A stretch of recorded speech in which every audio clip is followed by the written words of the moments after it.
A very good evening, I bid to our distinguished panelists, esteemed moderator, and dear audience.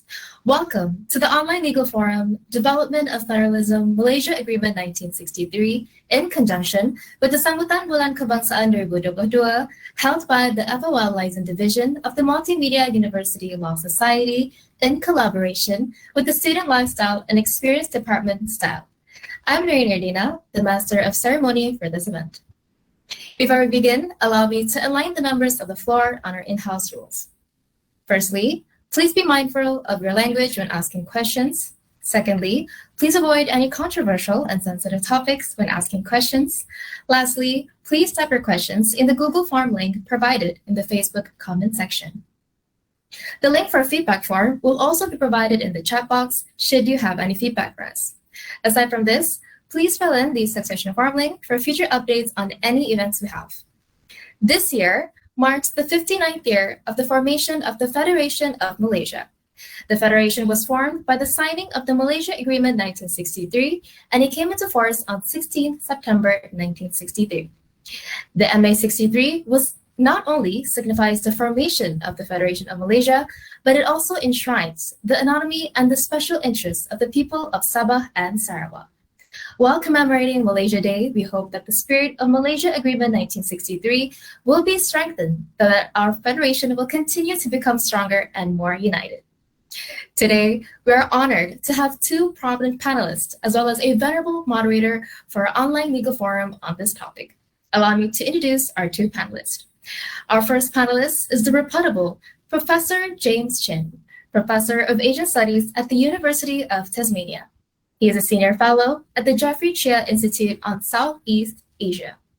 He is widely regarded as a leading scholar on contemporary politics in Sabah and Sarawak and has written extensively on MA63 issues such as the 1963 Malaysia Agreement, Sabah and Sarawak and the Politics of Historical Grievances in 2019, and James Chin on MA63 and the Return of State Nationalism in Malaysia in 2021.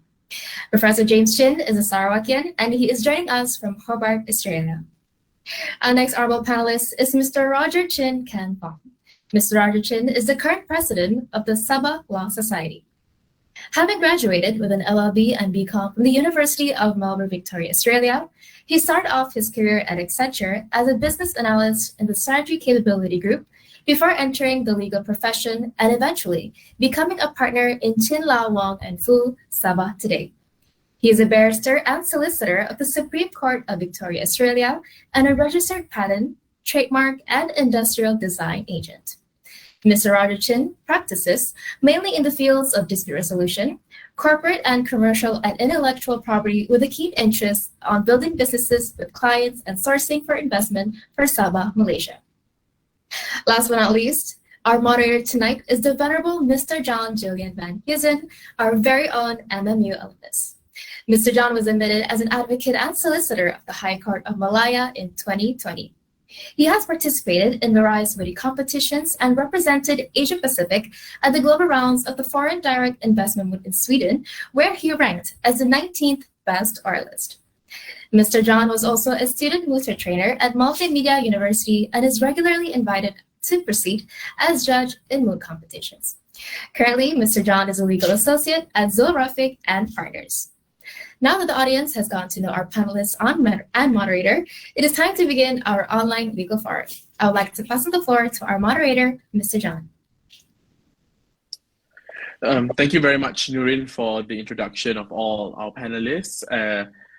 Today is going to be a very interesting discussion. I'm looking forward to actually hearing what our panelists has to speak on. I think this topic is a very important topic to a lot of people.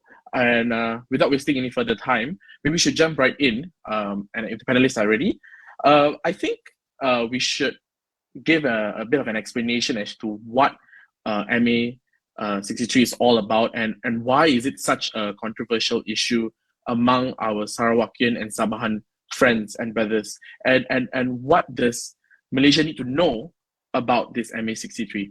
So maybe I can pass it over maybe to Prof to take us and explain to us what MA63 is all about. Thank you very much, John. Can I have the slides, please?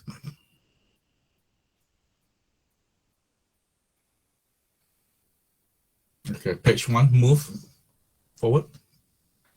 So thank you very much again. I'd like to thank Multimedia Law Society for the kind invitation for me to come and discuss MA63. As John said, I think this is an extremely important issue, and I hope that tonight's discussion will lead to a better informed public and also, a better informed legal fraternity, because even within the legal fraternity, especially on the peninsula side, there's a lot of misconception and a lot of misunderstanding about the MA63 issues.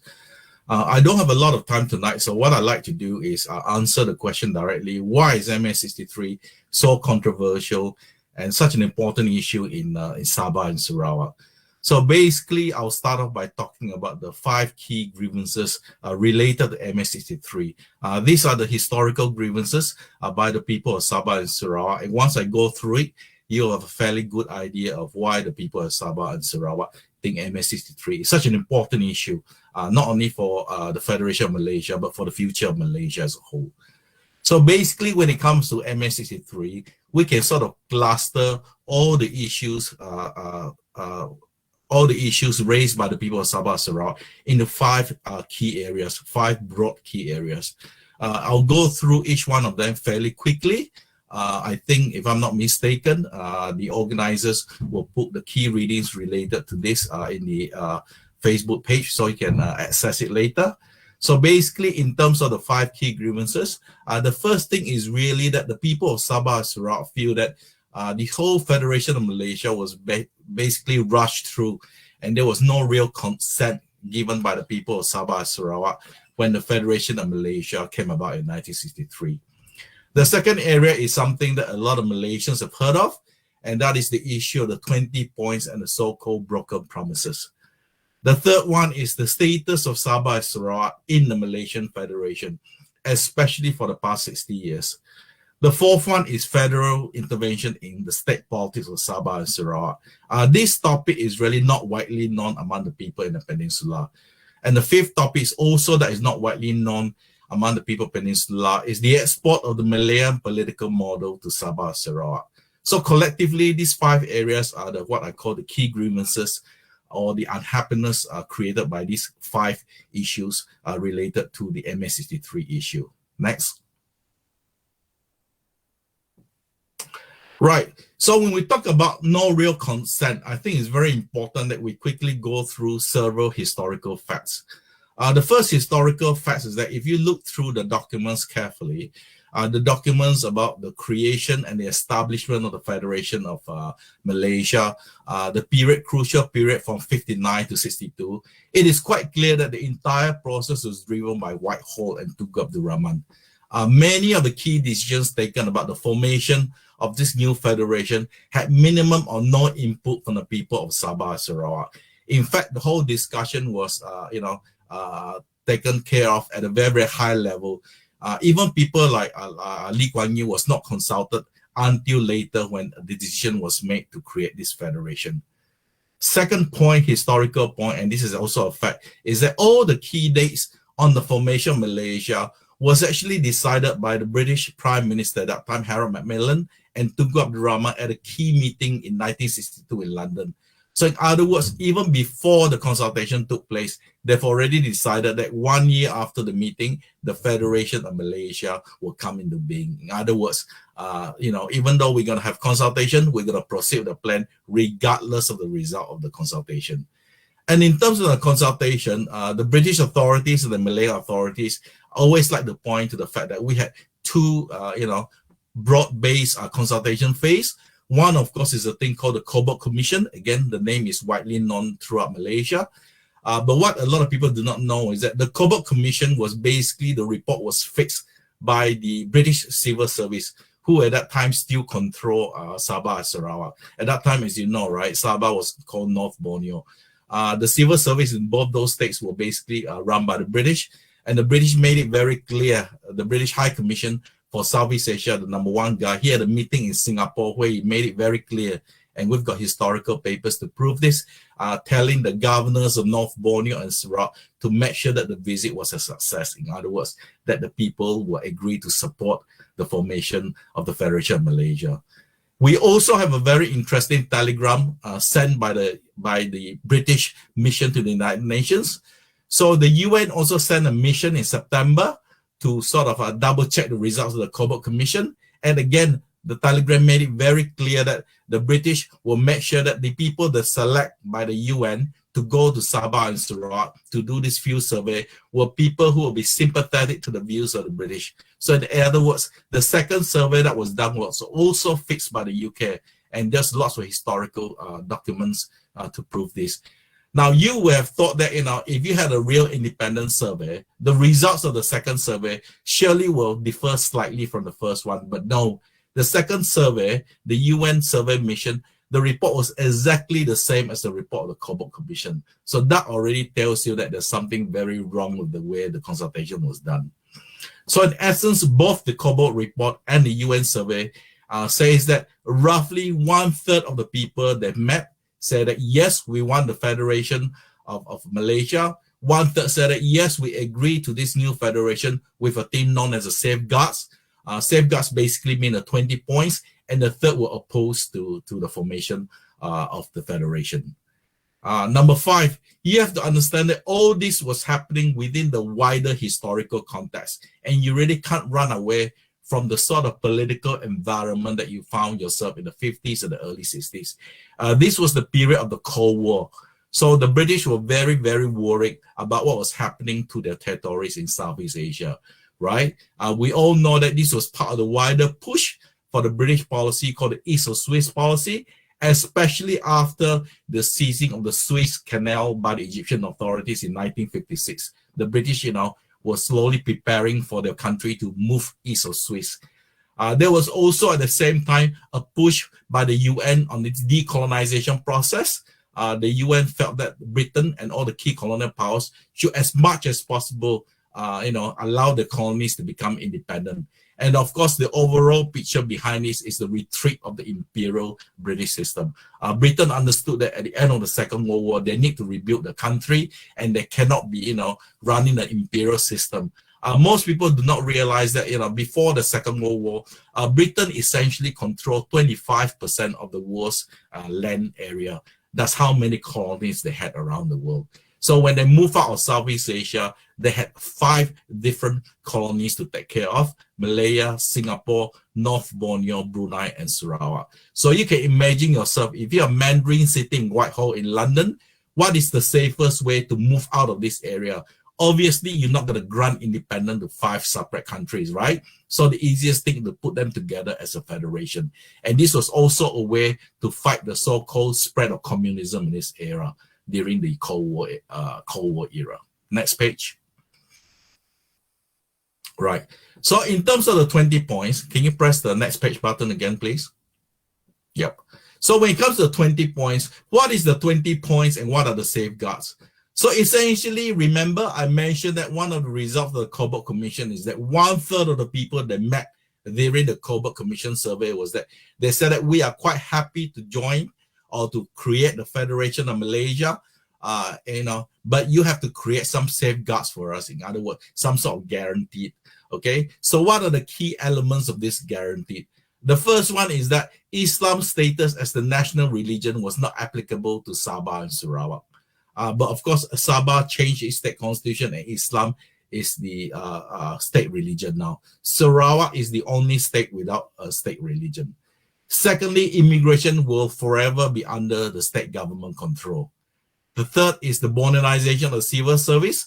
Modernization of the civil service simply means that once the British has left, all the senior positions in the civil service of Sarawak and Sabah will have to be given to the local people. In other words, you cannot allow the Malayans to come in and take over the position. The fourth point is a straightforward, no modification of the safeguards unless you get the agreement of the Sabah and Sarawak state governments. Item number 5, there will be no right of succession for the federation. Item number 6, the indigenous people of Sabah and Sarawak, here we talk about the Dayaks mainly, and in Sabah is the Kedazan Dusun Murut, that they will have special rights, or the special positions in the Malayan constitution will be applied to them as well. In other words, they'll be on par with the Malays of Peninsular Malaysia. And the last item is probably the most important, that Sabah and Sarawak, despite the fact that they are in a federation, they will be given a very high level of autonomy, especially over their financial affairs. They will retain their own finance, development, expenditure, and tariffs, and they will have some rights, especially in terms of local government issues. This is also reflected, I mean, you all are law students, right? You know, right, in Malaysia, right, there's two high courts. There's one, the High Court of Malaya, and the other is the High Court of Sabah and Sarawak. So this is an example of how the autonomy is put in practice. Now you will see on the graph that I put up there, there's ticks and crosses. Crosses means that it has never been kept by the federal government. The tick means that that thing was kept by the federal government. So you can see, right, most of the promises made were broken by the federal government. Next slide, please.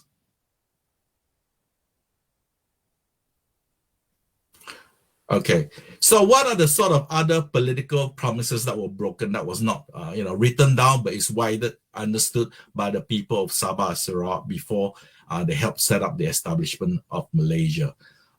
One is that it was made very clear by Tugau Ramang and Lee Kuan Yew during the process of consultation that Sabah and Sarawak will be developed to the same level as the Malayan Federation. In fact, a lot of the native leaders from Sabah and Sarawak were taken by A-Plan. First time they ever flew. They were flown to Singapore and Kuala Lumpur to show that how modern these cities are, and that if they were to set up the federation, they will enjoy the same level of development.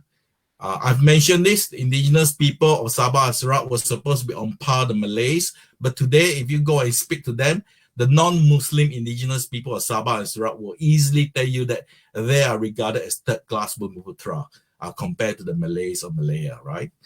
And also they will also complain that, in terms of economy, economic development, infrastructure development, they are far, far behind Malaya. So for example, most people do not realize that if you go into the rurals of Sabah and Sarawak, the rural interiors, right, they've never heard of broadband. I'm sure you all come across once in a while newspaper reports about how the students living in the interior, right, they don't have access to Wi-Fi. They find it very difficult to study during the, during the pandemic, because most of them had no access to online classes. And that is the example of infrastructure. Another very clear example of infrastructure is that Malaya constructed its North-South Highway in the 1980s. There was no highway connecting Sabah and Sarawak until very recently. They're in the process of building it. They promised to get it ready this year. It's been postponed to next year. And I can tell you here that it will not be completed. The Pan-Bonnet Highway will not be completed next year as well. So this is an example where it took them 60 years to even consider building a highway that will link Sarawak all the way to Sabah. Okay, and yet in Malaya, they built a highway in the 1980s that links Singapore. You can drive all the way up to the Thai border. A very nice highway. And that is the sort of thing that annoys Sabahans and Sarawakians, because they think all this is possible because all the oil and gas resources are taken from Sabah and Sarawak and spent over in Malaya. So it's not only the highways. You can see that during the time when oil and gas was very important, you can see that, a whole new capital city was built by Petronas, Putrajaya. You can see a new airport was built, KLIA, and so during all this time, nothing was happening in Sabah and Sarawak. As I mentioned, they only started building the Pan-Bonnet Highway a few years ago. Next. Right, when it comes to the status of Sabah and Sarawak and the Malaysian Federation, right, as John rightly pointed out, it's actually 59 years since the Federation. But yet, if you look around celebration last week, right, everybody was talking about 65. This is a bit strange, right? Mathematics, you only get one answer. So if you go 2022 minus 1963, the answer is 59. It cannot be 65. And yet, for whatever reason, despite that Sabah has been talking about this for many, many years, right? People still think that, Malaysia is 65, when in fact, the factual is that it is actually 59. Secondly, in terms of the Constitution Amendment, Sabahans and Sarawakians are very worried that in the 1970s, that Sabah and Sarawak was downgraded. If you look at the original Constitution, Article 1, there were 3 lines that the Federation of Malaya will consist of the states of Malaya, Sabah and Sarawak, and the state of Singapore. Now, Sabah and Sarawak was was put together with the other states in Malaya and the politician in Sabah. So I've always asked that, you have to remove this, put Sabah and Sarawak on a separate line. And yet, this thing can only happen after 2 regime change. After 2018, the first regime change, and after only the second regime change, only that the constitution amendment was made. Again, close to 60 years. The other thing that annoys them is that they said at the time of the federation was established, 1/3 of the seats was given to Sabah, Sarawak, and Singapore. So it was quite clear that the reason they did that was that the Malaya could not pass a constitution amendment without Sabah, Sarawak, and Singapore coming together to agree to it. When Singapore left the federation, the seats of Singapore were redistributed among Malaya. So Sabah and Sarawak ended up with 25% of the seats in parliament. If you look at today's news report, it says that the special MS63 cabinet committee has agreed to restore this 1/3 seats to Sabah and Sarawak. I'm here to tell you that that will not happen. It will not happen in the lifetime of this parliament, and it will not happen after GE15 as well. You can ask me during the Q&A later why I think it will not happen anytime soon. Another area that very annoying is autonomy and respect for religious freedom. People in Sabah and Sarawak feel that this has absolutely not been adhered to by the federal government. So if you go to Sabah, there's a famous thing called Batu Sumpah. It says very clearly, etched in stone, that there must be religious freedom within the Federation of Malaysia in respect of Sabah and Sarawak.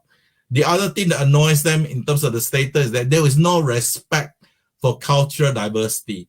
So when you talk about cultural diversity in Malaysia, people always gear towards Malay-centric.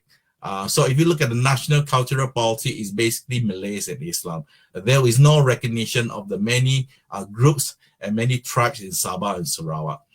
And of course, people are always very annoyed about the real history. If you look at the official textbooks used in Tingkatan 4, you will see that only about 6 pages are devoted to Sabah and Sarawak. And most of the historical stuff being taught are what I call fluff history. They are written and taught in such a way to come up with a certain viewpoint of what history is. They're not real history. And of course, it is a very common, if you speak to Sabahans and Sarawakians, they'll tell you that there is a political or cultural norm that Peninsular Malaysians and Malayans have a long history of looking down at Sabahans and Sarawakians. I mean, the common joke is that they think that, people from Sabah and Sarawak, in the interiors, they still live in trees and all that sort of things. Next page, please. So item number 4, federal intervention in state politics. This is not widely known among the people of Malaya. And what is clear is that if you look at the list that I've just put up, the federal government has intervened quite often in both Sabah and Sarawak, especially Sabah, to replace the chief minister if they're not very happy with the chief minister of both states. So what are they trying to do? I don't have time to go into detail, but basically the central government, Kuala Lumpur, Putrajaya, wants to make sure that the Muslims and the local Malays are in power in both Sabah and Sarawak. This is throughout the 60s and throughout the 70s. What is unusual about this is, of course, the Malays and the Muslims were a minority in both states. And yet they want to impose this sort of intervention into state politics. And in fact, they sponsored a couple of political parties in both Sabah and Sarawak. Next slide. Okay. Now, one of the things in terms of altering the state politics, one of the best example of that is in the state of Sabah. Sabah really suffer under federal intervention. And they're really, really angry about this thing called Project M. M stands for Mahathir. Sometimes it's called Project IC. Nobody knows the precise figures, but there's sort of a general consensus among the Sabah political class that roughly 1/3 of Sabah residents are born outside Sabah. But these people end up with Malaysian ICs, and a lot of people believe that these ICs were not issued properly. And we all know that the majority of them come from Mindanao and the southern Philippines, and quite a sizable number also across the border in Indonesia. Now, the end game of all of this is that they permanently altered the population of Sabah.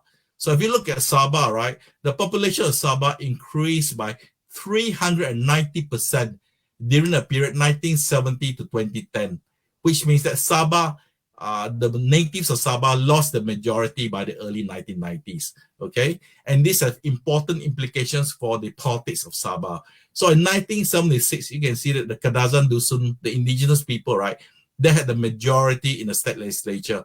By 2006, they've lost their majority, and it is very clear that the only outcome in any elections in Sabah nowadays are state elections, right? You can only have a Muslim only or Muslim plus governments. In other words, the native people in Sabah have lost their ability to capture power because the Muslims, because they were allowed to come to Sabah and sort of do a reverse takeover, you can only have a Muslim government or Muslim plus government in Sabah. Next slide. Right, as part of Malayan political model to Sabah and Sarawak, again, the people of Sabah and Sarawak are very angry about this. You all know in Peninsular Malaysia, the two big things driving politics is race and religion. Yet, if you go to Sabah and Sarawak, you know that these issues is not as sharp as in Malaya. Although you can see this very easily in many of the families that you meet in Sabah and Sarawak. A lot of the families in Sabah and Sarawak are what you call blended families. In fact, in Sabah, there was an official category called Sino-Kadazan, where the Chinese are married to local indigenous people. It was actually recognized. So you can see there are lots of blended family. I myself am from Sarawak. I know many of my friends also come from blended families. Blended families not only mean you marry people from different ethnic groups, it also means that in a single family, you also have people practicing different religions. So it is not a problem. But this sort of thing doesn't happen in Malaya. It's very, very controversial. And in Malaya, it's especially controversial among the Indian communities because there are lots of cases where when the Indian converted to Islam, there are problems when that person dies. I don't have time to go into details, but you can look it up later. But these are the sort of issues that lead to a lot of political divisions in Peninsular Malaysia, and you don't find this sort of thing happening in Sabah and Sarawak. So that's the reason why in Peninsular Malaysia or Malaya, issues like Allah can blow up out of proportions, but in Sabah and Sarawak, it is a non-issue. The Bible in Bahasa Indonesia is not an issue in Sabah and Sarawak, but it is banned in most states in Peninsular Malaysia. Okay, and this political model, which is based on Ketuanan Melayu and Ketuanan Islam, also means that you marginalize the native groupings in Sabah and Sarawak. Next slide.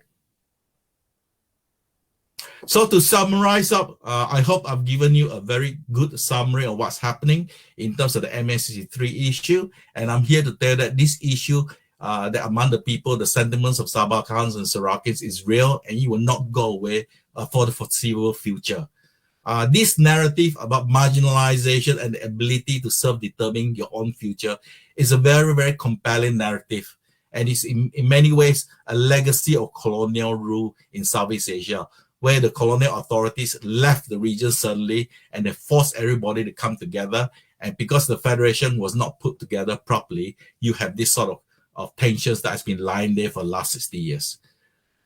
Now, what I want to impart to all of you is that it is very important that the Malayan political class, the federal government, they will have to address these historical grievances if they want political stability in the Borneo states. Otherwise, this will lead to real political instability over the long run. One example of how this can become a huge political liability to the federation is that if this thing is not handled properly, then you will see a huge rise in state nationalism, which may lead to more secessionist movement. There's already a secessionist movement in both Sabah and Sarawak who says that the whole Federation of Malaysia has been a failure and it is better for Sabah and Sarawak to go their own ways and become independent. So you are all, law students. You will play a very important role in Malaysian society in the future. So I hope that you'll be interested in this issue and you really should pay more attention to what's happening in Sabah and Sarawak rather than what is the new mobile phone model under Samsung. I think this thing is much more important to you as a law student. Thank you very much. And for your next slide, please. Next slide. So I've added some of the key readings. You can find it in the Facebook page. I've asked the organizers to paste this down. And I put it all in one website. You're free to go and read everything about MA63. Thank you very much, John. Thank you so much, Prof. I think that was a very good presentation in allowing us to really understand in depth what MA63 was, what happened in between, and why Sabahans and Sarawakians have their grievances till today on how things are being run. I think maybe the same question can also be answered by Mr. Roger. You can share to us your views on this as well. Thanks, John. First and foremost, thank you so much, Multimedia University, for inviting me to speak here as well.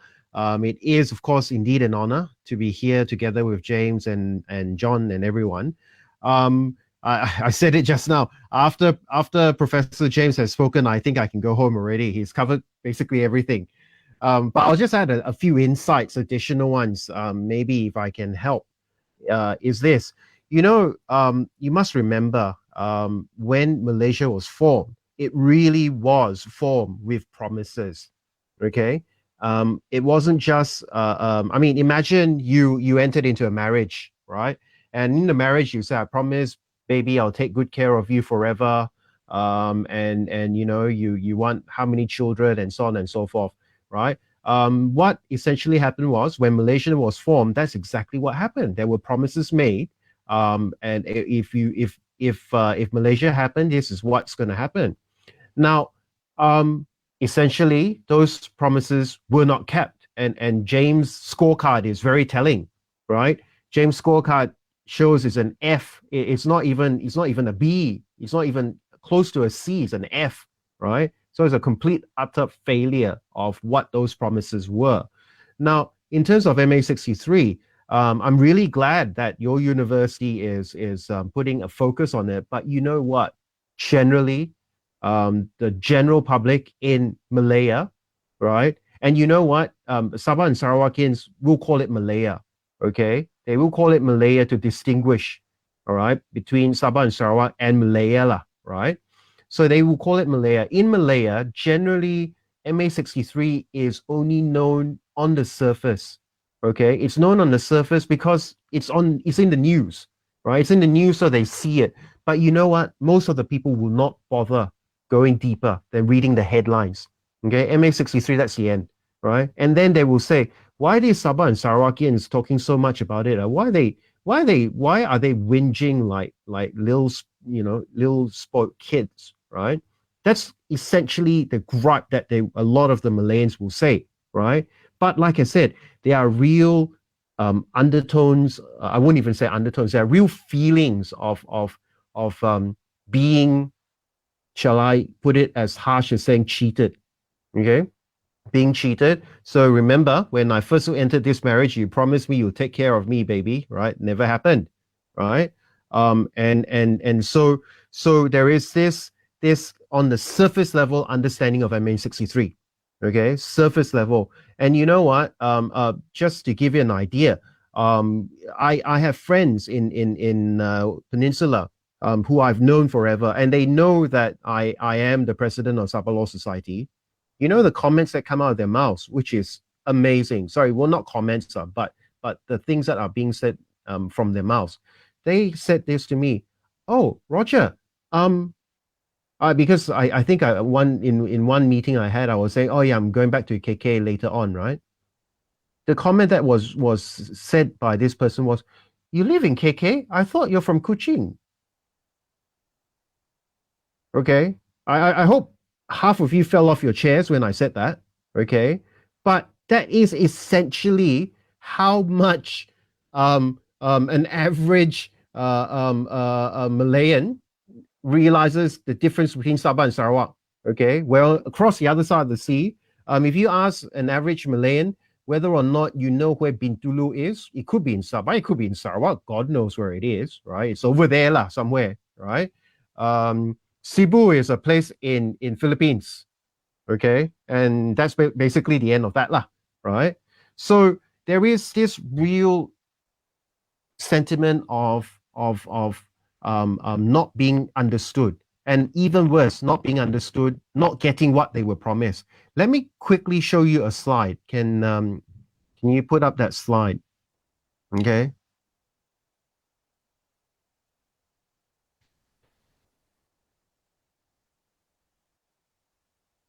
So this slide is what basically Sabahans are very, very upset about, which is this 40% thing, right? And you know what? I can tell you the general Malayan would have no clue what this 40% is about. You know what they'll be thinking? They'll be saying this, oh, 40%, wow, you pretty greedy, yeah? You know, you greedy, you want Malaysia's 40%. You know how you one state get 40%, there are so many other states, right? But has anyone bothered reading it? When you see it, and I've highlighted the relevant, I've made it red, in 40% of the amount by which the net revenue derived by the Federation from Sabah. Okay? Please understand, Sabahans, number one, this is in the Constitution, okay? So Constitution is this, I will take care of you, baby business. And in writing, even worse, not only a verbal promise, okay? In writing, where they said you will get 40%, okay? This 40% thing is from the revenue that is derived from Sabah, okay? We're pretty generous. Just 60% we give to Malaysia, okay? We only want 40% of the revenue which Malaysia derives from Sabah, okay? So what in essence it is 40% of our own revenue lah. Okay, we're not asking for Malaysia's revenue, we're asking for 40% of our own revenue. Okay, those of you who have been to Sabah, exactly what Professor James has said, you will see that short outside of KK and not very far outside of KK, okay, you only need to go half an hour outside of KK, everything starts falling apart already. Okay, the roads start becoming dilapidated. There is this famous stretch of road when you go to Pensangan where there is a road, but you can't drive anywhere fast on it because there are so many potholes that you have to go round the potholes, stop, go slow, and that whole stretch, if you could drive over it in Malaya, it would probably take you 5 minutes to go across. But because of the condition of the road, you literally have to take half an hour to go across the same road, okay? And I've been on that road many times doing mobile courts to help the rural poor, right? And I vomit on that road because of how much stopping, starting, swerving, okay? And every time I see that road, I dread because that road, you know, it is that terrible. So 40% of the revenue. And they will say, what's the big deal? Okay. Well, let's look further in this, okay? It says, why it's such a big deal. Net revenue includes income tax, petroleum income tax, import, export, and excise duties, goods and services tax, and dividends from Petronas. I mean, we all know Petronas makes a lot for Malaysia, right? And a lot of it is derived from Sabah, right? So this is a huge bloody deal, right? It is a big amount of money, right? So, which if you look at this so-called 40%, and so what we actually get now, right? And you know what? This 100 and sorry, James, correct me if I'm wrong. I can't remember the figure. 156 million, is it? What's the new figure? You're muted, James. Yeah. Talking about the 40%, is it? Yeah, the new order, yeah, 156 million, is it? I can't. Yes, anyway. it's less than 200 million, but the real figure is close to 400. It's double the figure. Yeah. Okay. Well, it's actually I've seen figures. And that's one reason. How you calculate is one thing, but anyway, what I'm trying to say is the 156 million that we're talking about. If I got that figure correct, is nowhere near the 40%. Nowhere near the 40%. Okay. So. And like I said, the highlighted part is just to show you how much money is involved here.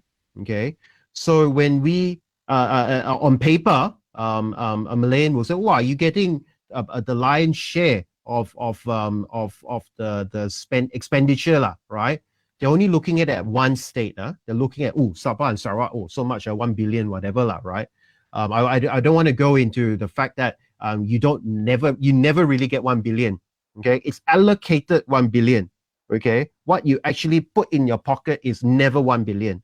Okay, and next year when they announce the 1 billion again, it's the very same 1 billion that they announced this year. Okay, because you couldn't use it, therefore you go next year and it's allocated again. Okay, but it's not like, I got 1 billion today, tomorrow I get another billion, right? No, it's nothing like that. But what they don't add up is, let's look at the whole of Malaya expenditure.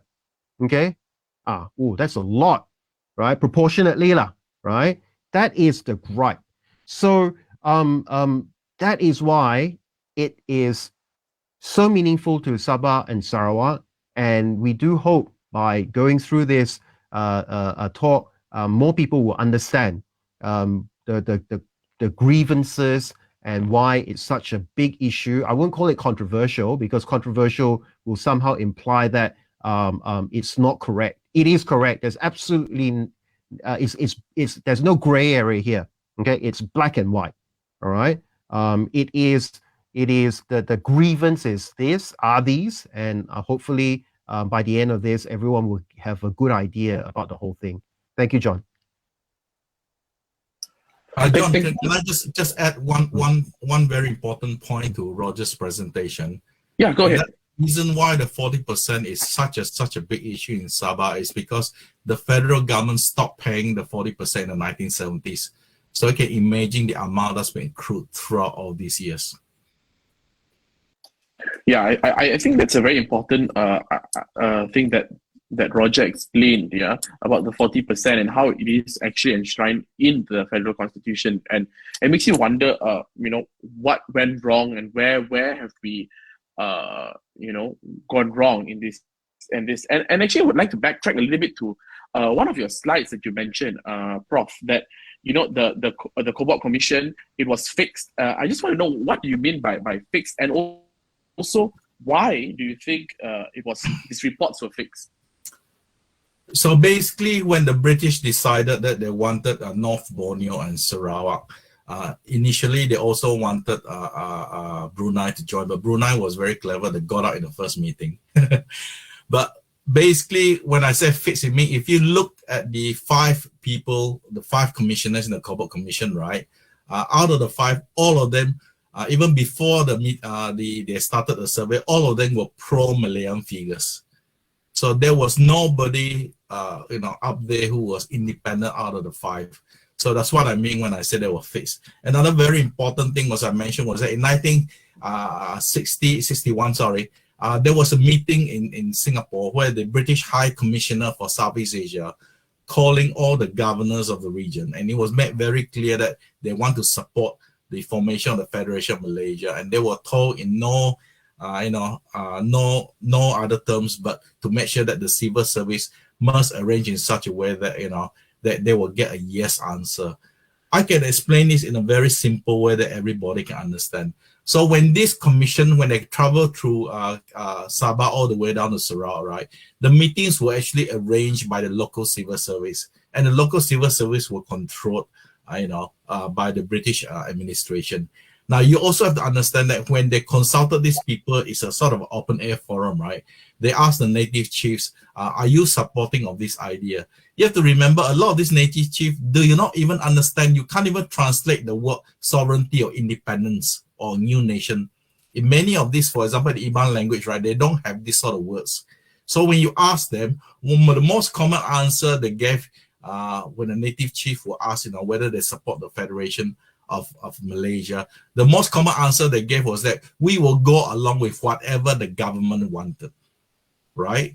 The big thing was the parenta. They will go along whatever the government wanted, whatever the British wanted. So this is why I mean that there was no real consultation among the peoples of Sabah and Sarawak. Okay, thanks for that clarification. I'd like to know what your views are to any of the panelists. What do you think are the real issues here to implement and to realize MA63? What do you think are the issues holding back from actually realizing all this? Is it just a sheer lack of political will? I'll start with that. You know the most difficult thing, John, about in any negotiations is what? Losing a bit. Okay. One of the main reasons why arguments happen is because no one is prepared to give an inch. Okay. Let's be honest about it. If the Malaysian agreement was fully met, okay, the promises were fully met, there'll be a lot of giving up of losing ground lah, okay, by Malaya. Okay, of course. I mean, number one, 40% of the revenue is a huge thing, right? So all of a sudden, it may not be so easy to get the lovely highways in Malaya, not so easy to build twin towers, right? Not so easy to build not only LRT and MRT, right? And the city buses, right? When come to Sabah, okay, we have no buses, okay, and we certainly have no LRT, nothing even remotely close like an LRT, right? And I think the whole of Selangor, Klang Valley is covered multiple times over with different sorts of transportation, right? So you start losing that, okay? And of course, power, okay? If you ever get your 35%, the 1/3, well, what does that mean? That means that the 35% will have a much larger voice, right? So the real hindrance to it being met is you will lose power. You will lose power and money, right? And who in their right mind is going to give up power and money just like that? Essentially, yeah. Understood. Prof, do you have anything to add to that? Yeah, I'll look at it more from the political institutional point of view. And you have to remember when Mahathir came into power in 1981, he was a man in a hurry. He wanted to industrialize Malaysia. And Mahathir understood that the only way to do it was to centralize a lot of powers. So one of the problems we have in the Malaysian Federation is that the unspoken political norm in the Federation is that a lot of power must be removed from the states and centralized in Putrajaya. Once it's been centralized, it's very difficult to devolve or to decentralize. So that is the reason why, if you look at even in the Malayan side, even after Mahathir left office, you see more and more voices coming out expressing the unhappiness. So in terms of things like oil and gas, we know that Terengganu and Kelantan are unhappy with the way the federal government has bulldozed or control this important resource. In terms of other stuff, we know that Perak and Johor, especially Johor, is very, very outspoken about how the federal government is trying to interfere in their own states. So a lot of it has got to do with centralization, and Mahathir is the person behind it. But I think the biggest problem is the political establishment. Here I'm talking about the Malay political establishment. One of the problems why they cannot or they can't change their thinking about Sabah and Sarawak is that they are still haunted by 1965. So what happened in 1965? In 1965, Tunku Abdul Rahman actually negotiated the exit of Singapore, and a lot of people in the Malay political establishment, I'm talking about the real establishment, the people who actually control the system, has always felt that that was a mistake. Tunku should have used the security forces to stop Singapore from leaving rather than allowed it to leave under a midnight agreement. So, they cannot see themselves repeating the scenario where if we give more concessions to Sabah and Sarawak, we sort of, setting up for a potential system where they, maybe in the future they will break away from the Federation. So there's always this fear, deep fear in the Malay political establishment.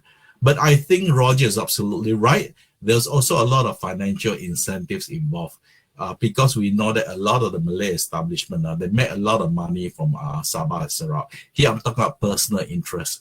But by and large, the political idiom in the Malay political establishment in Peninsular Malaysia, Malaya, is all about control and centralization. So that's the reason why they're trying so hard, as I mentioned in my talk just now, about exporting the Malayan model and making Sabah and Sarawak controlled by the Muslim, injecting political Islam into those states so that, it'll be much, much harder to move away and having their own thing. So they try to incorporate these two states into the federation and becoming like any of the states in the Malayan Federation.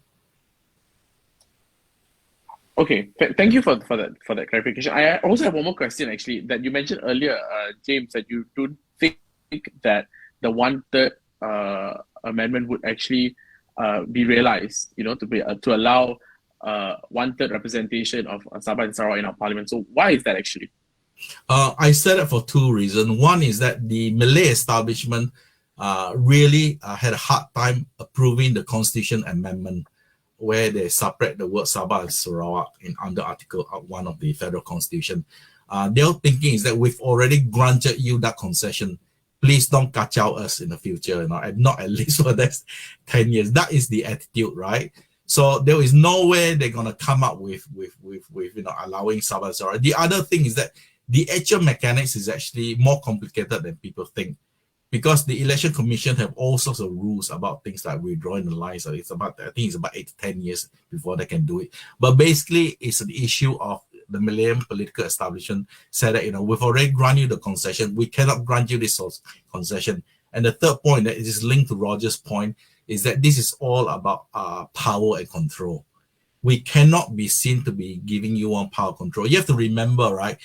As I said in my presentation, they have a very very bad view about Sabah and Sarawak. They've always looked down on the Sabahans and Sarawakians. Do you remember before 2008, the standing joke was that every time there's a general election coming in Malaysia, right, the Barisan Nasional, the ruling party, said that we don't worry about Sabah and Sarawak because they're fixed deposit. Those people there will forever vote for the Dutching. We don't have to worry about them. So that already tells you something about the attitude. In other words, the people of Sabah and Sarawak cannot make up their own mind. They will always support the Perintah, the government. So there is a lot of this has got to tie in with political culture built over long periods. And this fear of the 1965 event, so they find it almost impossible to change their way of thinking. And you can also see this not only in terms of Sabah, Sarawak, but there are many things in Malaysia which we find impossible to change. Because the Malay establishment, by its very nature, right, once you build this political class, they will do whatever it is to maintain the status quo. And you find this in all Southeast Asian society. It's very difficult to change them unless a big political earthquake happens. Otherwise, nothing will change. Can I just add a little bit more to what Professor James has said. So essentially about meddling, okay? One of the things that is also guaranteed is Sabah and Sarawak can control immigration, correct? And you'll have people who are not familiar with this complaining, why do I have to go to Sarawak with my passport, IC, whatever lah, okay? Very common gripe you hear all the time, right? But that is because of ignorance that they say that, right? If they understood the reason why, which is the fear that the free movement will somehow dilute Sabah and Sarawak in terms of their people and everything, right? Okay, so they had absolute control over their borders, basically. Okay, entry into their borders. Sabah and Sarawak does. Now, Sarawak has done a far superior job to Sabah in terms of keeping the immigration rights pretty much intact. Okay, I'll give you a very good example.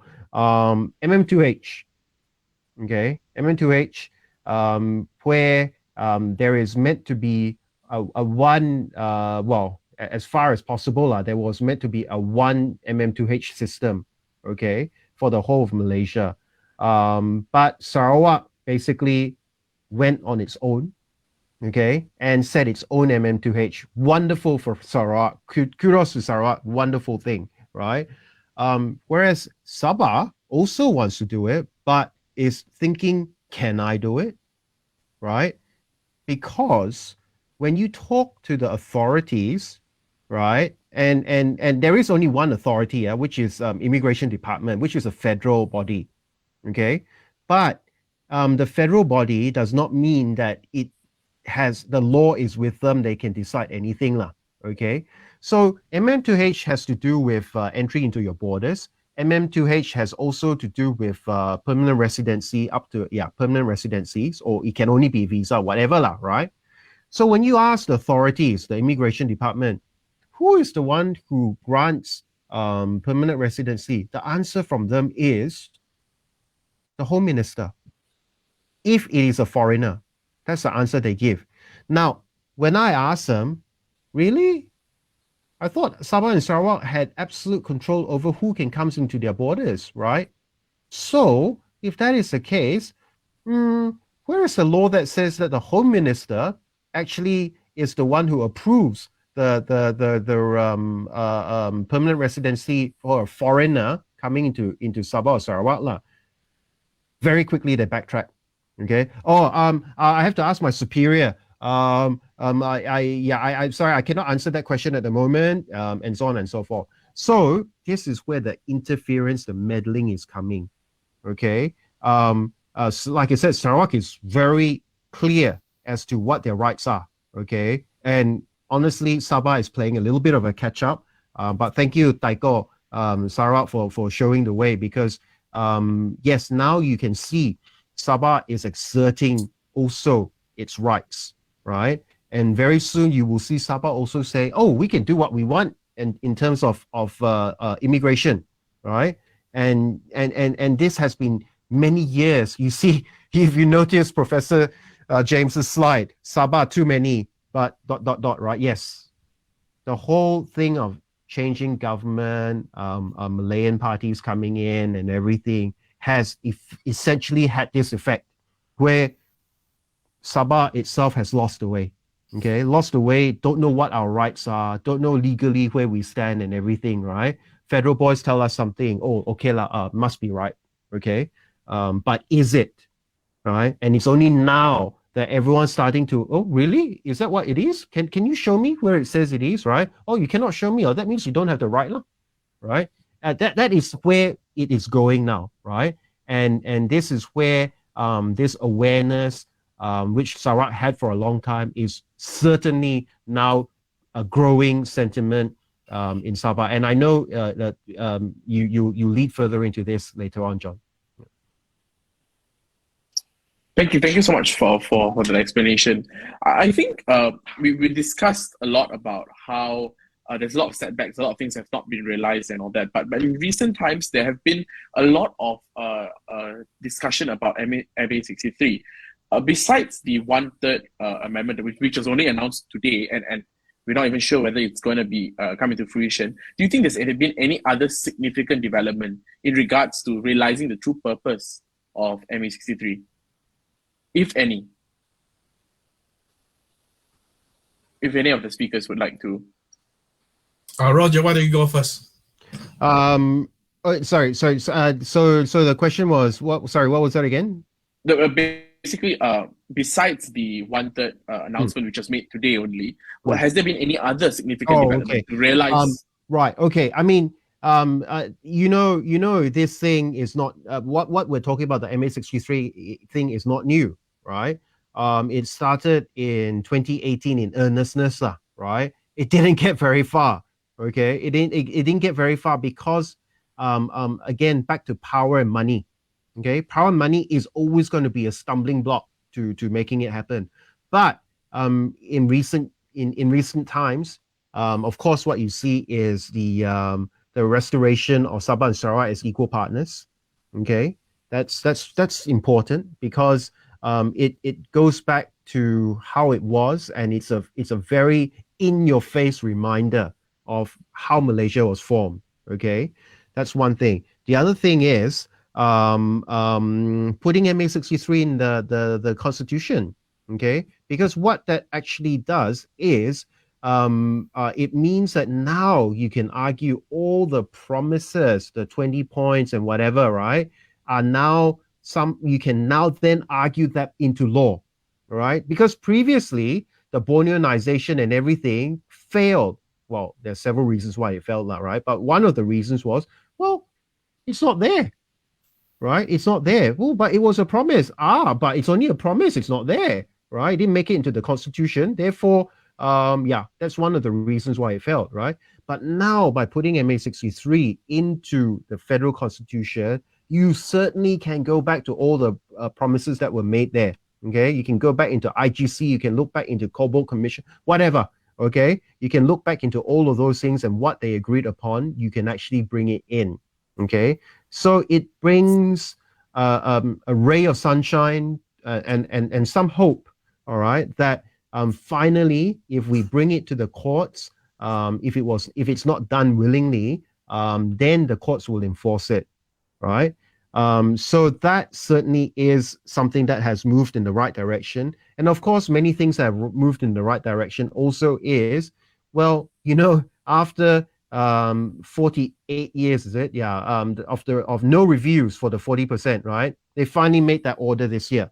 Okay. Of course, the gripe is, sorry, what is this figure? Don't even know what this figure is, right? It's certainly not 40%. No one knows what that figure is, right? But for the longest possible time, nothing happened, right? So there are baby steps, and I unfortunately I can only call them baby steps, right? Which are moving forward to realizing a lot of the promises, the broken promises that were not kept, right? So I think besides the 1/3, yeah, these are certainly things that are on the drawing board, and there are many others. That committee that is headed by Dr. Max, right, is talking about all the other things. But like I said, it certainly is not easy because it involves losing power, okay, and because of that, it's going to be difficult to do it. Okay, Prof, do you have anything to add to that, or? Yeah, just a very quick review. So one of the really important things about why MA63 has becoming such a big issue was that in 2008, more than 10 years ago, Barisan Nasional actually got back into power only because of the MPs from Sabah and Sarawak. So that's the reason why 1 year later, Najib Razak, created a new public holiday called Malaysia Day. In other words, everything that you said about moving forward on this issue, everything will be dependent on the Malay political establishment, how strong they are, and whether they're willing to bite the bullet and realize that Malaysia is not Malaya. Malaysia consists of two other important entities, Sabah and Sarawak. As to the former part of it, when Pakatan won, one of the really important things is that for the very first time, I've been covering Malaysian elections for many years. This was the first time when one side of the contestant, their manifesto put Malaysia agreement as one of the top items. So if you look at the Pakatan manifesto in 2018, right, out of the 5 pillars, one specifically deals with Sabah and Sarawak, essentially MA63. So that's the reason why Mahathir set up the MA63 committee.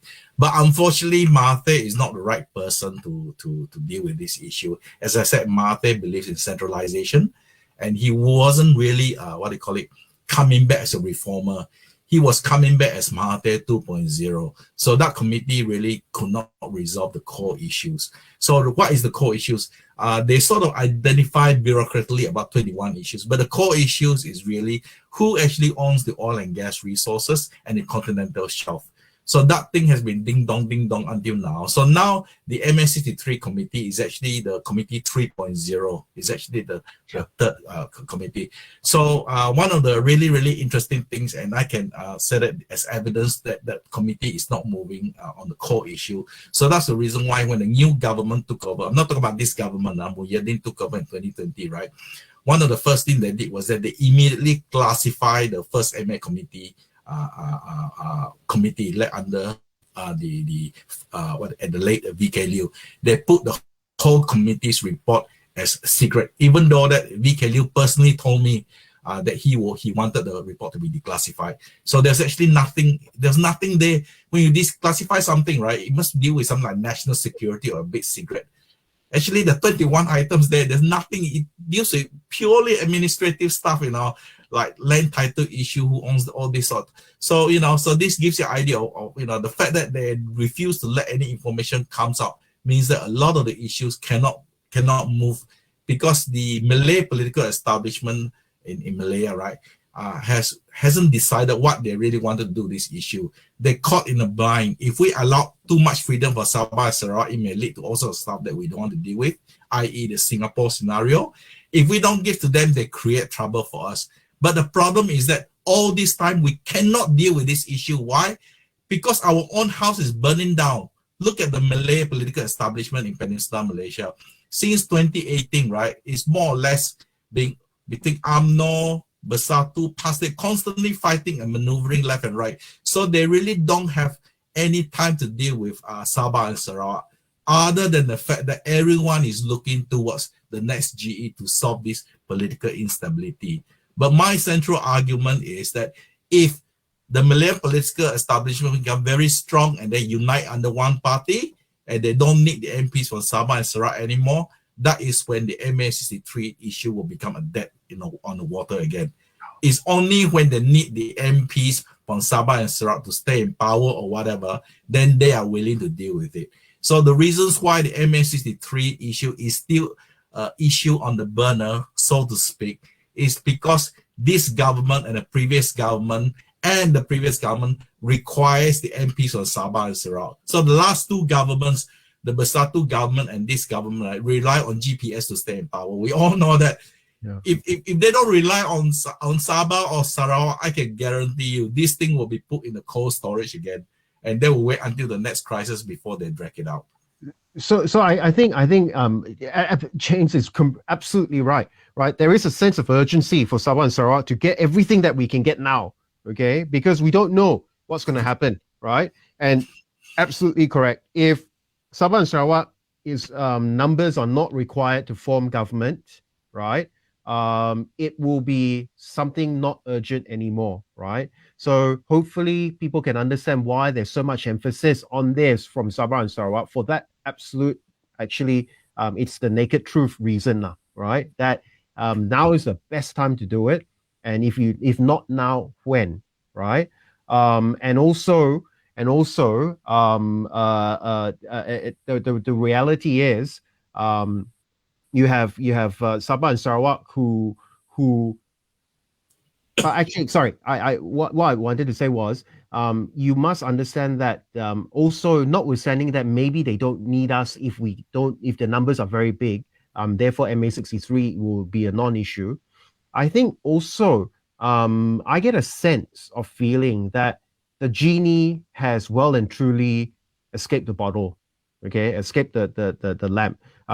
You cannot actually ever stuff back the genie back into the bottle anymore, okay? It is now well and truly entrenched. It was in Sarawak's minds for a long time, but now also in Sabah's mind, okay? It's very well entrenched in the general population's mind, our rights, okay? What we are entitled to. So notwithstanding they may not want to see it, I think you will find that if Sabah and Sarawak are not needed to form numbers, the noise will not quieten down. What they have to do is wear earplugs to block the noise, all right? But the noise will be there, okay? So they will be willfully ignoring it, but certainly no one is going to take it lying down anymore. Actually, it was interesting because that was actually leading to my next question that I was going to ask. That do you think in the next upcoming general election, whether or not this MA63 state nationalism issue would be something that political parties try to champion to garner votes? But as you mentioned, I think if they need those votes, then that's something that they would look into. Well, I think the general population, and Sarawak's a very good indicator of what's happening now, right? It's very hard to go against GRS, okay? Sorry, not GRS, GPS, sorry. James, why you pick such a similar name? Anyway, GPS. The other way around, No, yeah, you're right. I'm just pulling your leg. But GPS, it's very hard to beat GPS, right? Because whether the general Sarawakian will say that they've done a good job for Sarawak. Okay, very hard to beat GPS. And similarly, Sabah is with GRS is having this there's also starting to form quite rapidly, actually. Well, it doesn't have to be with GRS per se, right? But Sabah for Sabahans, okay? Similar to what GPS has done. So I think definitely the state-based parties, my feeling is, will be the choice, okay? Will be the choice. And if they are the choice, that will have an effect on the whole, I mean, depending on what happens in Malaya, right? But it could have an effect, okay, of how the whole thing works. So back to what I was saying, you cannot stuff the genie back in the bottle anymore, okay? So the one who actually champions and actually does something about it is going to be the one who will, I think, translate into votes during election day, okay? And I think in the next election, you will see this. You will see that a lot of people will be voting on this sentiment, and it is extremely important, and it will be number one on every single political party's agenda when they go campaigning. I'm fairly certain. Thank you so much, James, Roger, for actually that session has been very interesting. I think we can slowly move now into the questions from our audience. As I've been told, there is a link that has been posted on the comment section of this Facebook Live. You can actually leave your questions in that link. So let's look at what the questions we have so far. The first question actually was already answered. I will read the question, but it's already been answered by Prof, which was why you had the opinion that the 1/3 in Parliament will not be granted or will not be achieved by our current will not be given, to Sabah and Sarawak. So I think we have already covered that question. Maybe we can go straight into the second question, which was, do you think the Constitution Amendment Act 2021 is the right way forward to restore the rights of Sabah and Sarawak, or was it just a mere symbolic recognition? To any of the panelists, you can chime in. I'll take that one. And if Prof James has anything to add, so I think I've covered it a little bit. I mean, it's of course you can say that it's symbolic, right? Because there's no real power behind it. Yes, if you look at it that way, agreed. Because it does. It's form of a substance, right? Where is the substance? That question basically is asking the question, where is the substance? In reality, there is no substance, okay? But that's overly cynical, all right? Because, like I said, number one, it puts things into perspective, all right? It puts things back into where it was about equal partnership, and it is a stark reminder to everybody how Malaysia was formed. And plus more, like I said, not only that, so number one, it will be a permanent reminder to everyone that Malaysia is formed by Sabah, Sarawak, and Malaya, right? And the most important thing is, like I said, it brought in MA63, okay? By bringing MA63 in, that in the long run, and I believe I'll live long enough to see this part of it, where it will not be cosmetic. It certainly will wield real changes via court actions, perhaps, okay? Because, like I said, all the promises that were made in the MA63 are now open game, okay? It's open game, and it can be brought in now, right? And because of that, it will have significant impact moving forward, all right? So on the surface, yes, it's cosmetic because there's no substance, there's no power. It doesn't say you now have 1/3 rights, right, over Malaysia. Of course, it won't say that, right? But more importantly, like I said, what you can see from it and what you can get from it is something certainly substantial moving forward. Prof? Right. Yeah. So basically, I think Roger is essentially correct. It's largely symbolic. I think even if you look at the first time they tried to amend it in 2019, It's always been the fact that it's supposed to be symbolic in nature. It wasn't meant to be, anything else beyond that. I think what I'm trying to impart in this seminar is that we really need to change the mindset of the political class in this country. They should not think that the whole Federation of Malaysia basically is based on the Malayan political culture, the Malayan political system, the Malayan modes of politics. There are two very unique states with their own unique history, their own unique cultural traditions, and their own unique demography. We should not lump Malaysia into a single, a single entity. Can I also add that, most people do not realize that one of the great strengths of having a federation is that you have this diversity, but because of Mahathir, everything was centralized, and because of the development of Malay politics and Malay political culture in Malaya, all this was lost. The other important point which I want to bring to the discussion is that Roger is right that now that this issue is out in the open, it's very difficult to put it back in the bottle. And the reason is not because people hear about it more, it's because of the nature of a society now. For example, the recent very controversial case about the so-called heirs of the Sulu Sultanate launching a court action against the Malaysian government over the so-called session payment or whatever, or royalty, right? Now, if this thing happened in 1980 or even 1990, only very few people in the legal fraternity will know. So what is the difference between now and then? The difference between now and then is social media. So it is much easier to organize thoughts and organize ideas together now. So Roger is absolutely right.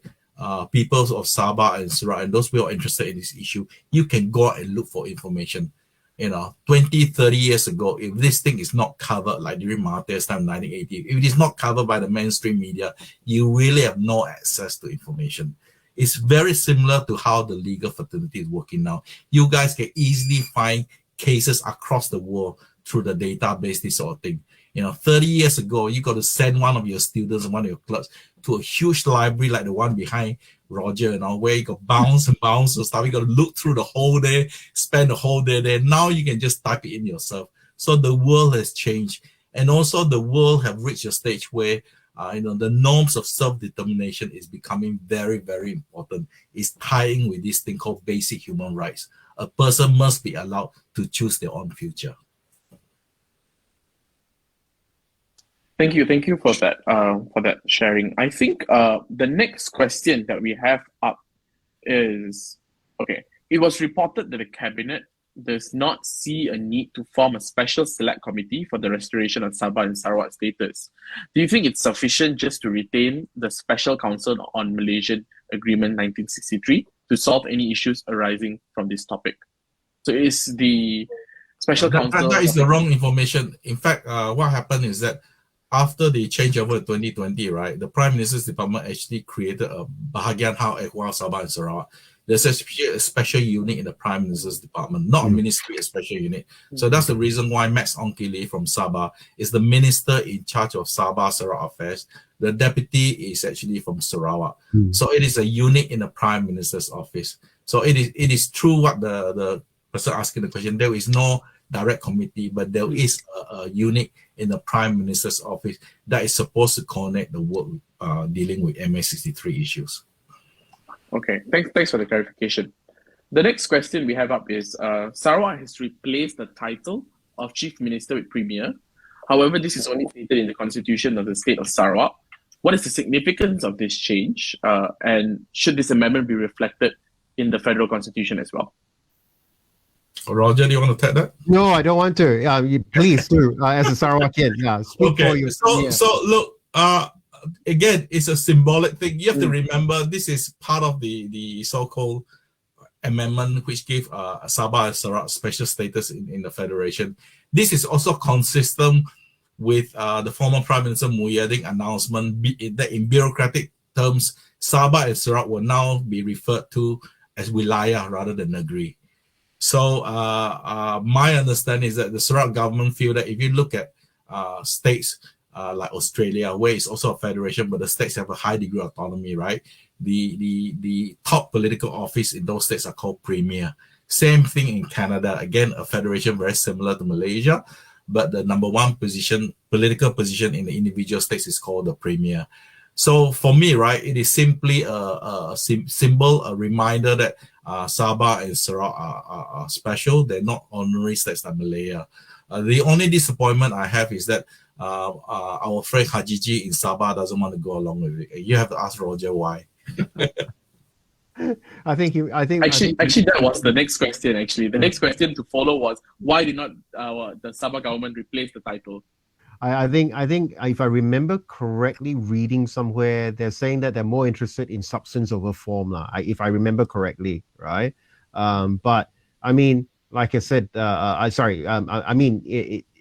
think everything helps, right? Obviously, premier sounds wonderful, way better than chief minister, right?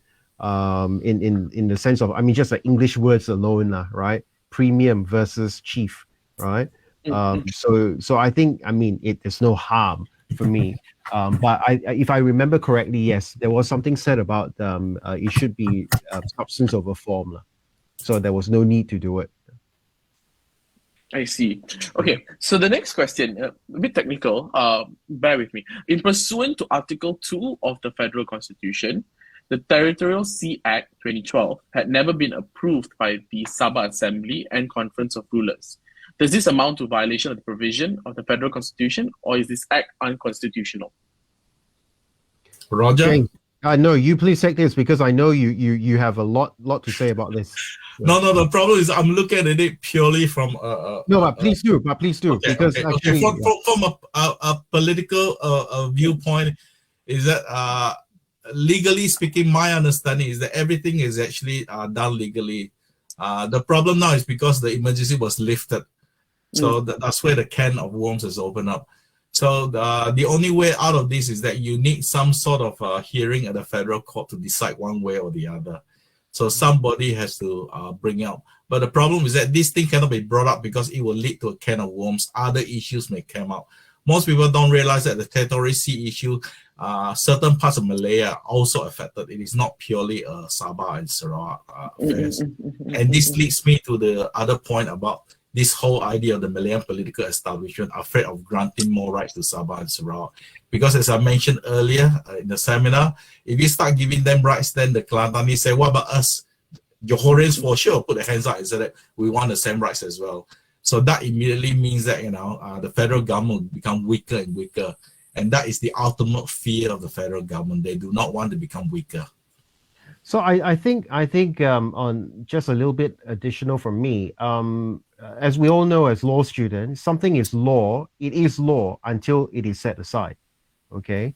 I dare say there are many, well, actually, this is not only for Malaysia, it's all around the world.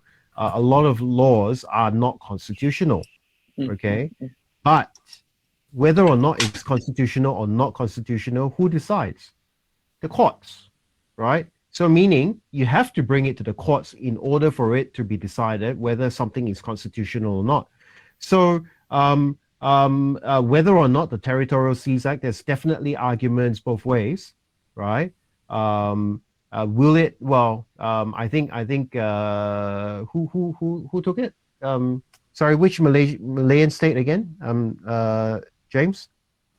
Okay, I can't remember. Anyway, but what I'm trying to say is that anytime you will take this to court, chances are you'll be a resolution will be arrived at and no decision will ever come. Okay, you get withdrawn halfway through, it'll be settled some way or the other. So the answer will never come. Of course, I mean, if you wanted to keep a particular act, whether or not it's constitutional, you would try to resolve it before the courts actually decided, right? But what I'm trying to say is this. A lot of laws are unconstitutional. I won't say a lot, sorry. Some laws are unconstitutional, but they remain the law until the court pronounces it as unconstitutional. So James is right in this. Well, bring it to court and the court will tell you whether it's constitutional or not. Thank you for that. I think it's very interesting because a lot of these acts and all that, it has to have that first step to bringing it to courts to then challenging it to see whether or not it's constitutional. So I think it's interesting, and I hope to see it, being challenged, and then you can finally get a final answer to it. The next question, sorry, yes, Roger. I was going to say, I think there are lots of people who are very keen to do it. So I think you may find that in the not too distant future, a case will be filed on this. I see. Interesting to look out for. The next question we have is, okay, after the Constitution Amendment Act 2021 was passed, does the Intergovernmental Committee, which is the IGC report 1962, have any legal force? No. Yes. No legal force. However, you can bring it into arguments. So, okay, yeah, the follow-up question was if yes, with reference to, they wanted to know whether or not, in reference to Section 26, sub 4 of the IGC report, is it necessary for the federal court to have at least one judge who has Bornean judicial experience to hear cases arising in Borneo states? This is quite interesting, actually, because the courts now are doing it. Okay. However, there is nothing there's no law saying that it has to be done now, right?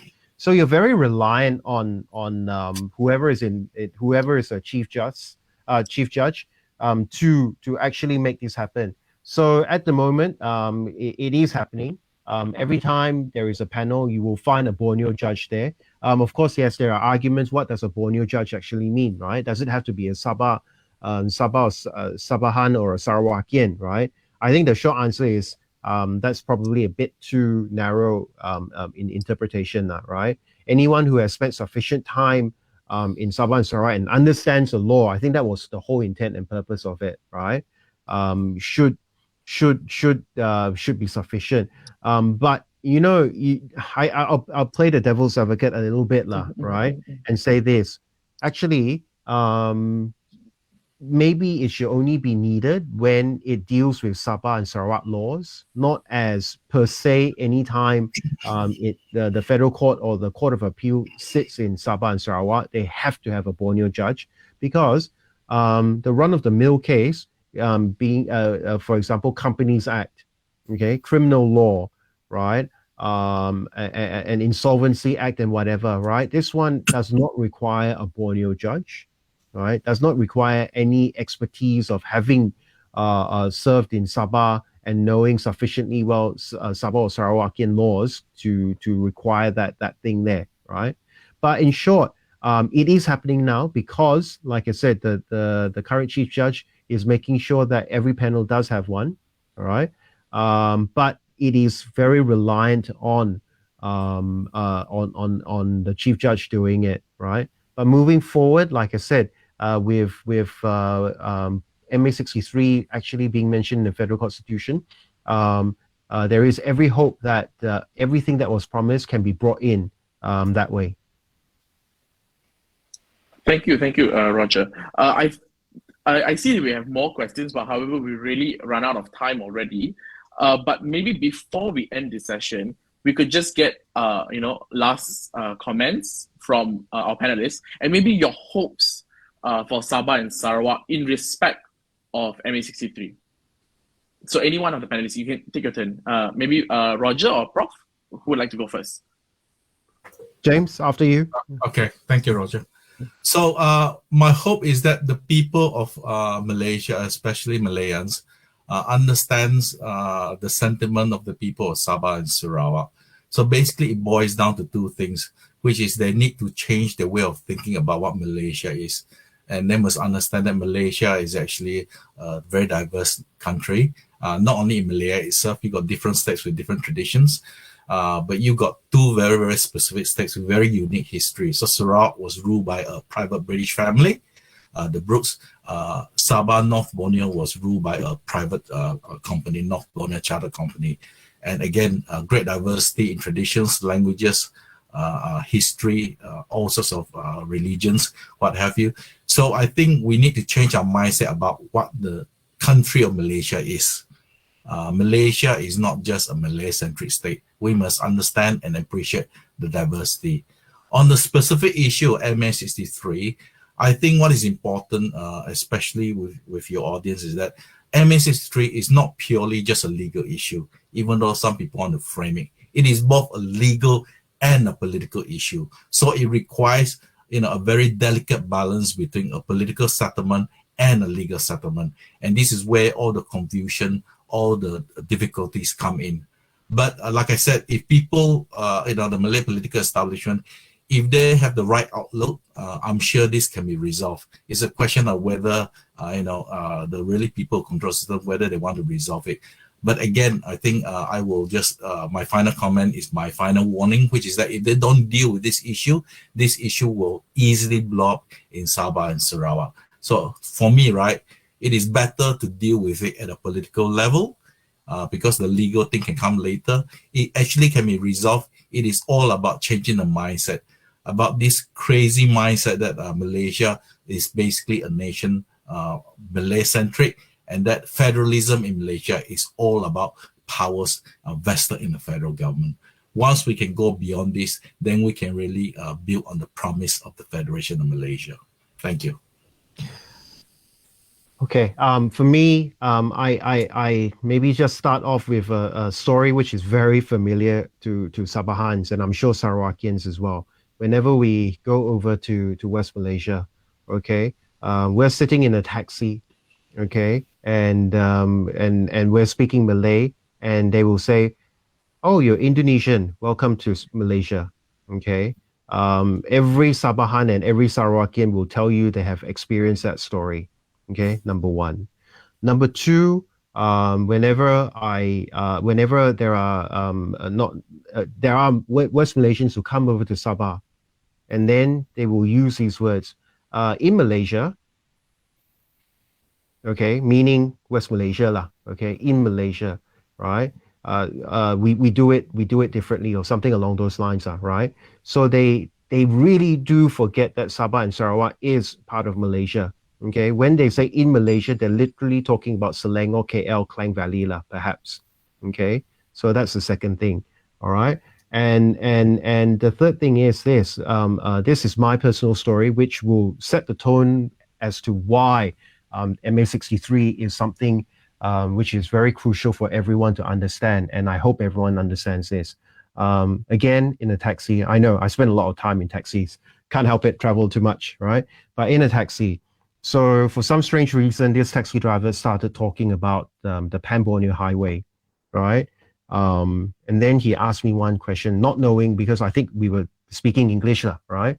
Then he said to me, Pan-Borneo Highway, how can they not, how can it be toll-free? I think it was just announced, this was several years ago when it just started, right? How can it be toll-free, right? We here have to pay tolls for everything. How can it be toll-free? Now, you know how upsetting that comment is. There are no highways in Sabah and Sarawak, full stop. Okay? There are no highways in Sabah and Sarawak, full stop. Okay? The roads that we have here are shocking. All right? Even the roads that are in the town areas are not flat, they're not smooth. Okay? They're waves. Okay, I don't know how we create waves on roads, but yes, we're very good at creating waves on roads. Okay, and also even when the Pan-Borneo Highway is going to be completed, it is far from your NKVE whatever highway lah. Okay, it's going to be far away from that. Okay, it's just going to be a connection of existing roads which have been widened. Okay, to fit in one more lane perhaps, or another 2 lanes, whatever.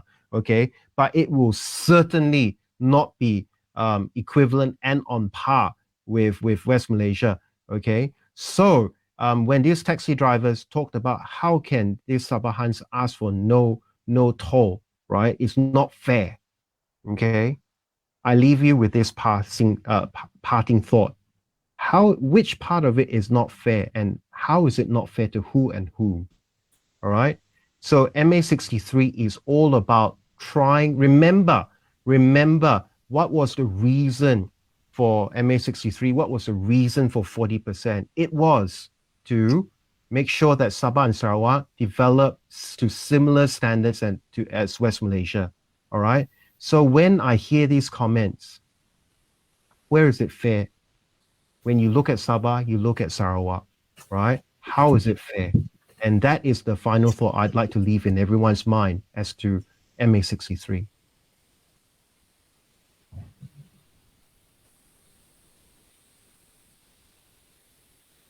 Thank you. Thank you so much to both the panelists. I think both of them spoke with so much passion and understanding towards this topic, and I want to thank everyone for listening in. I think we've come to the end of this session, and I would now hand over back to the MC to handle the end of this session. Thank you, Mr. John. What a way to end our question and answer session. I'd like to thank sincerely to our panelists for the educational session, Mr. John for leading the session, and our audience for your interesting questions. Before we conclude our online legal forum, on behalf of the Multimedia University Law Society, FOL Liaison Division, and the Student Lifestyle and Experience Department, I would like to extend our utmost gratitude to Professor James Chin, Mr. Roger Chin Can Fong, and Mr. John Julian Van Huizen for taking the time to join our online legal forum.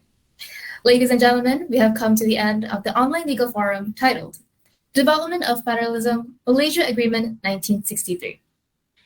For future updates on events held by the FOL Liaison Division, please fill in the subscription form link in the comments section.